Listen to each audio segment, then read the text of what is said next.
এখন ডক্টর ইউনূস সাহেব তো অত্যন্ত সম্মানিত একজন মানুষ, এবং ওনার সাথে টিমে যারা আছেন তাদের কারো বিষয়ে আমাদের কোনো মন্তব্য করার প্রয়োজন নেই, কারণ আমরা তাদেরকে বলেছি যে আমরা সময় দেব, এবং যে বিপ্লবের মাধ্যমে দেশের আজকের একটা শান্ত পরিস্থিতি তৈরি হয়েছে এতটুকুই বলা যায়। এই শান্ত পরিস্থিতিটাকে অশান্ত করার জন্য আভ্যন্তরীণভাবে এবং দেশের বাইরে থেকেও কিন্তু ষড়যন্ত্র চক্রান্ত চলছে এখনও।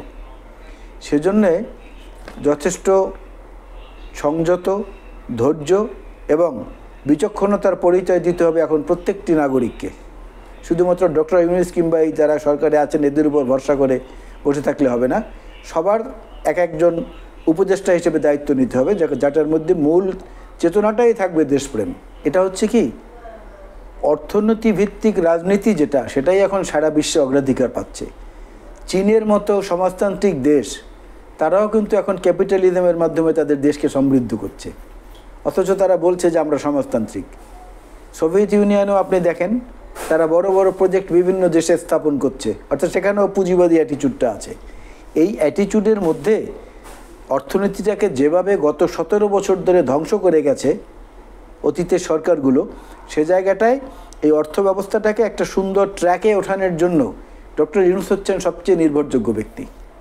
সারা বিশ্বে তার যে খ্যাতি, তার যে সম্মান, তার যে কি বলবো প্রভাব রয়েছে বিভিন্ন দেশের ব্যাপারে, বড় বড় দেশগুলোর ব্যাপারে, আমাদের বিশেষ করে আমাদের ডেভেলপমেন্ট পার্টনার যারা ইউএসএ, ইউরোপীয় ইউনিয়ন, জাপান, এই সমস্ত জায়গায় সেই প্রভাবটাকে কাজে লাগিয়ে তিনি দেশের অর্থনীতির মেরুদণ্ডটাকে অন্তত ঠিক করতে পারবেন। আর রাজনৈতিক ব্যাপারেও তো আমরা আমাদের দরজা খোলা রেখেছি বিএনপির পক্ষ থেকে।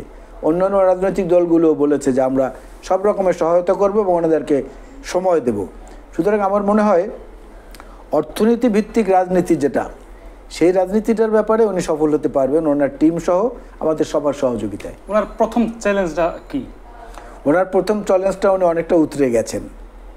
যেমন ওনার এই যে খুব লো প্রোফাইলে চলা, ওনার বাসার সামনে মাত্র 150-200 লোক বসে মিছিল করেছে, উনি ঘরে চুপ করে বসে আছেন। উনি এসএসএফ পাঠিয়ে তাদেরকে সরিয়ে দেননি, কূটনীতিকরা অপেক্ষা করতে আছে এক জায়গায় 2 ঘন্টা ধরে, উনি তাদের কাছে ক্ষমা চেয়েছেন আর এদেরকেও বুঝিয়ে শুনিয়ে ওখান থেকে উঠিয়ে দিয়েছেন।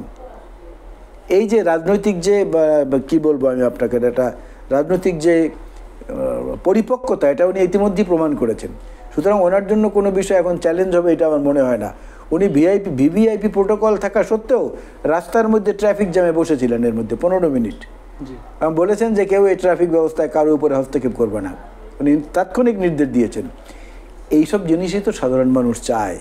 সাধারণ মানুষ তো চায় যে আমাদের যিনি নেতা হিসাবে বা আমাদের মান্যগণ্য হিসাবে যিনি থাকবেন, তার মধ্যে যেন নাগরিকের অস্বস্তি এবং নাগরিকের স্বস্তি, দুই চেতনাবোধ যেন সমানভাবে কাজ করে, সেটা প্রমাণ উনি রেখেছেন। জনমনে বা বুদ্ধিজীবী বা যারা ভিন্ন ঘরানার বুদ্ধিজীবী আছেন তাদের প্রশ্ন একটাই, ডক্টর ইউনূস কি পারবেন? আসলে কি পারবেন না, প্রশ্ন রেখে তো শুধুমাত্র এই দায়িত্বটা শেষ করলে হবে না। প্রশ্নের উত্তর খোঁজার জন্য যদি কিছু থাকে সেই পরামর্শগুলো তারা দিতে পারেন, এবং এই পরামর্শ দেওয়ার ব্যাপারে আমরা যতটুকু দেখেছি যে ওই পর্যন্ত যদি কেউ পৌঁছাতে নাও পারেন, আমাদের কাছে যদি পৌঁছান আমরা সেটা উপদেষ্টাদের কাছে পৌঁছানোর ব্যবস্থা করব। বা এই বৈষম্য বিরোধী ছাত্র আন্দোলনে যে সমস্ত তরুণ কিশোররা ছিল তাদের কানে পৌঁছতে পারলেও তারা এটা যথাযথ জায়গায় পৌঁছতে পারবেন। সুতরাং এখানে বসে শুধুমাত্র প্রশ্ন রেখে আমি আমার দায়িত্ব কিংবা আমার যে ইন্টেলেকচুয়াল অ্যাটিটিউড সেটাকে ঠিক রাখলাম, এটার মধ্যে দিয়ে কিন্তু আসলে এই সংকট মুহূর্তে অন্তত এই ভাবনাটা থেকে সরে আসতে হবে আমাদের।